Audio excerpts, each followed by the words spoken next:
Hey guys, welcome back to another JCM fix. Today I'm going to show you how to fix a leaky AC compressor and fan drive belt with the proper gaskets and O-rings within your car. Let's take a look. And during this fix, I'm going to show you how I was able to do it with common house tools. I'll make sure to link everything within the description below. As you can see, we already have our breaker bar, our torque wrench, our drive belt, our push pin pliers. We also have tools to help us with adjustments. We also have our O-rings and gaskets with the PAG 46 with UV dye, measuring cup that will help us remove the old PAG oil from the old AC compressor just to measure exactly where it's at so we can ensure that we have the proper amounts before we install the new one.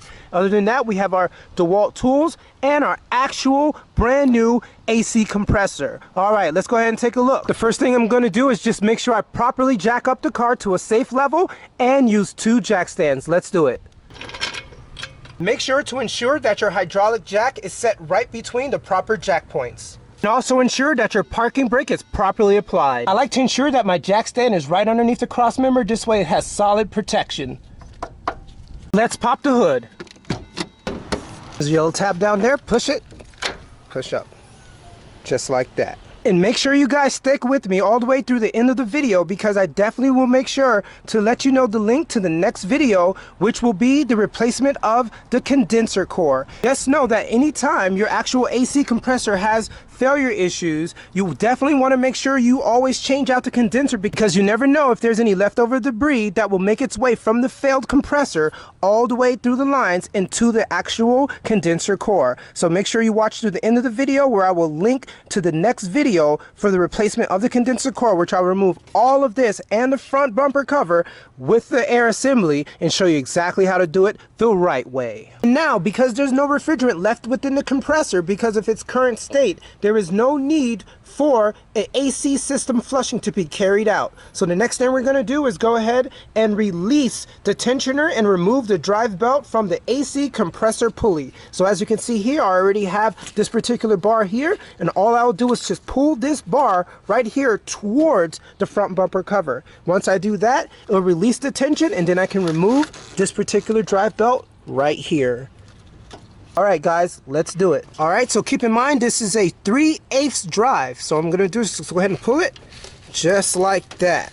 And now it's at its extreme point, and I can just go ahead and remove the drive belt.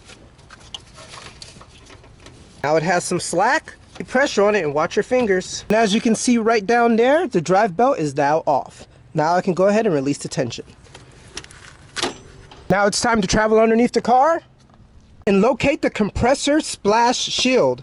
As you can see, it's right next to the oil filter. So this is the compressor splash shield on this 2009 Lincoln mkS. And now once you're securely underneath the car, now it's time to locate the 3 compressor splash shield pin type retainers. We have one here, one right there, and the last one right here. So we're going to go ahead and use our trim puller remover, get it in there, and push. Just like that. Here goes the other one. Same thing. Just like that. One last one right here. Easy as pie. So now that you have the compressor splash shield removed, now you can go ahead and remove the accessory drive belt.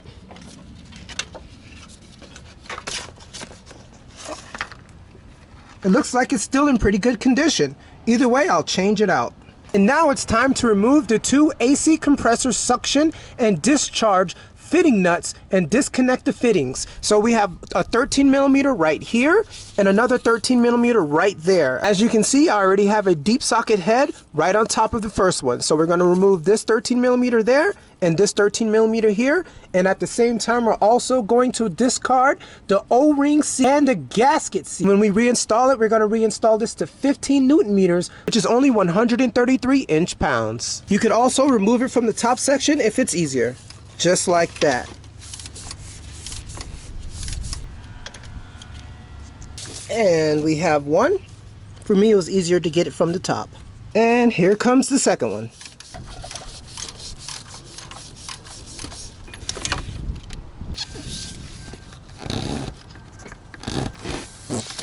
And And there we go. The second 13mm bolt is out. And now it's time to disconnect the AC clutch field coil electrical connector. So what you're going to do is just push in right here and then pull out just like that. There's a tab right there. All right, push in, pull out. All right, so just go ahead and tuck this behind.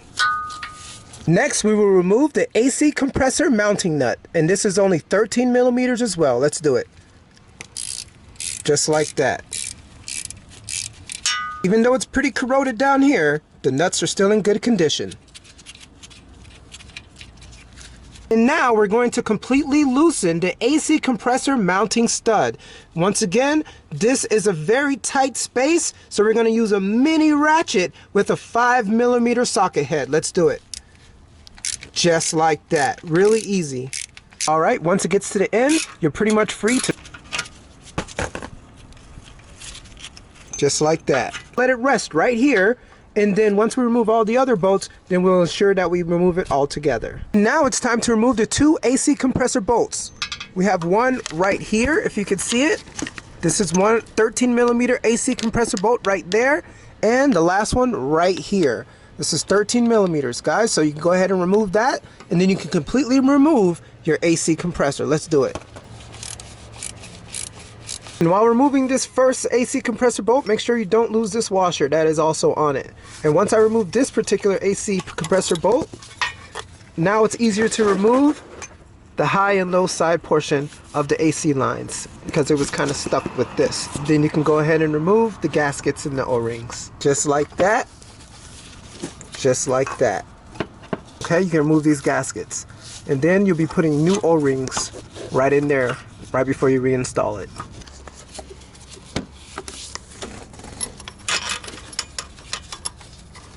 And once again,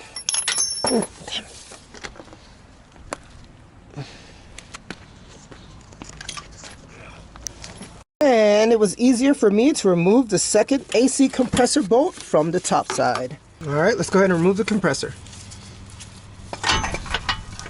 Now that was easy. So here it goes, guys. AC compressor, the 2009 Lincoln mkS. Let's go ahead and compare it with the new one. As you can see, this is July 30th, 2008. This is from the 2009 Lincoln mkS. As you can see, the clutch is still able to move, but it's very rusty. Now let's compare it with the new one. Now unboxing the new GPD, part number 6512718.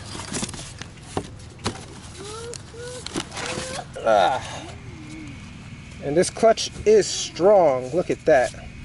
So with this new GPD compressor, you can see that the clutch portion is very strong. You just cannot move it very easily. That's what we want, because as you can see with the old one, the clutch portion was able to be moved with just 2 fingers with no problem. We don't want that. So this old rusty one is getting ready to be recycled. All right, so let's go ahead and compare. Here on the warning sticker, it says that this compressor is filled with 5.4 fluid ounces of PAG oil. All right, so it already has PAG oil inside. So I won't add any to it, but what I'll do is I will let the Ford dealership know that it already comes with 5.4 fluid ounces and I didn't do anything else to the system. So they will do whatever they need to do to remove some of the PAG oil from the low side if they feel necessary in regards to charging the system when they're ready to add the coolant. But what I will do is go ahead and show you exactly how much PAG oil came out of the old one so we can at least have an idea. So what you want to do is rotate the clutch at least 7 to 8 times. And as we can see, by me rotating it, barely any PAG oil is coming out. And that's not good. So the good thing about this is that it already has 5.4, so we'll go with that and we'll let the dealership deal with the rest of it. There we go. There's barely any PAG oil left inside. So essentially this compressor had to go. Not coming out in a nice smooth fashion, so we'll just leave it as that, and I'll definitely let the dealership know that barely any ounce came out of the old one. I'll actually take a picture to show them as well. So So this is proof for the dealership so they can be aware that essentially no PAG oil was left inside. In regards to the fit and finish, everything seems to match up just fine. So we're free to just go ahead and remove these two bolts. So this way we can access this portion to put the gasket on it, the new gasket, and the new O-rings will be on the actual connection valves as you saw when I was underneath the car. As you can see with the electrical connector, it actually has a longer pigtail than it being stuck right on this portion there. But other than that, everything looks to be exactly the same. One difference I did notice is that instead of it using the standard 13mm bolt, it uses a 12mm bolt. So what we'll do, in order to keep it consistent, we're not going to use this 12mm. We're going to continue to use our 13 because every single bolt and nut were 13 on the old system. So we're going to go ahead and just reuse it. And it does fit on there without a problem, as you can see.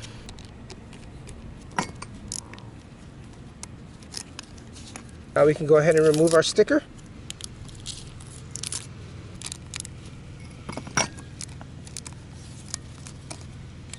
Just like that. As you can see, it was under a little bit of pressure, so definitely watch your eyes. We're just gonna lightly put it right back on there, just so we can make sure it doesn't leak any PAG oil when we're going to reinstall it. Same thing here, just like that. And now that we have enough space, now it's time to discard the old O-ring seals and gasket seals. So this is the gasket seal. Let's go ahead and remove that.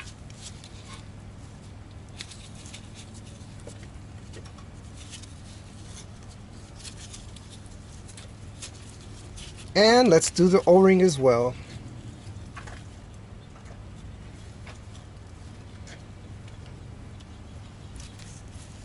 Let's do the other one.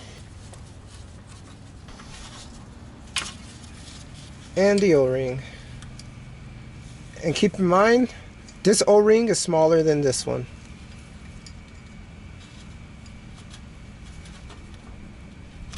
So we see the high side O-ring, which is right here, and then the low side. Two different sizes. Before I install the new O-ring and gasket seals to the lines, I'm going to go ahead and clean it with some brake clean.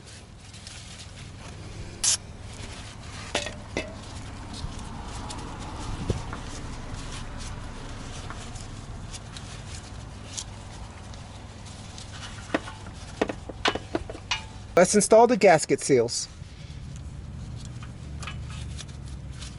Easy, just like that.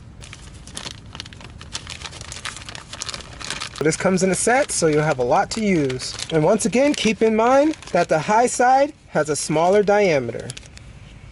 So it's not the same gasket seal as the low side. And before I install the O-rings on the high side and low side lines, I'm going to go ahead and wipe them down with a little PAG 46 UV dye oil.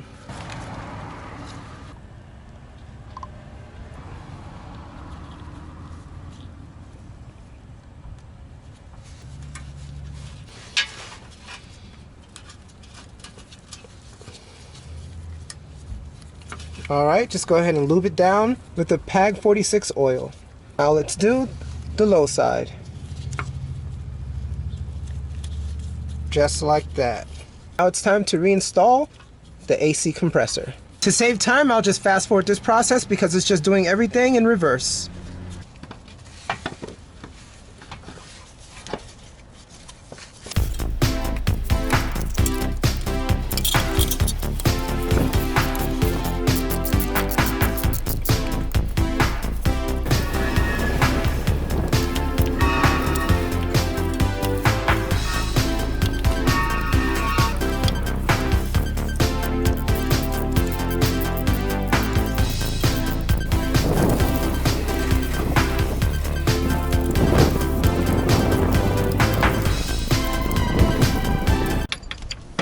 Torque it down to 18 foot-pounds.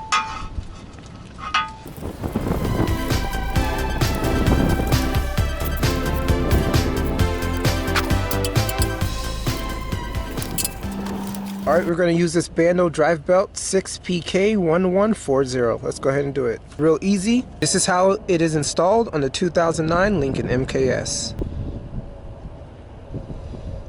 Just like that.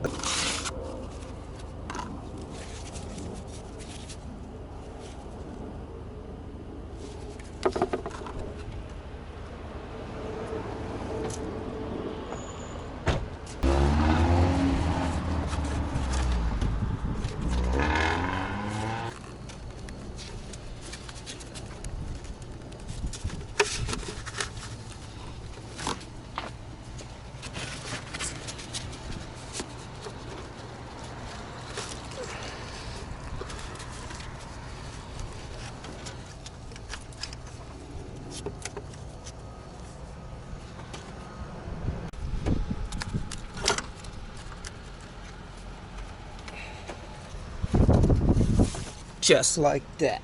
And before I completely release it, let me go ahead and go under the bottom to make sure that everything is on there correctly.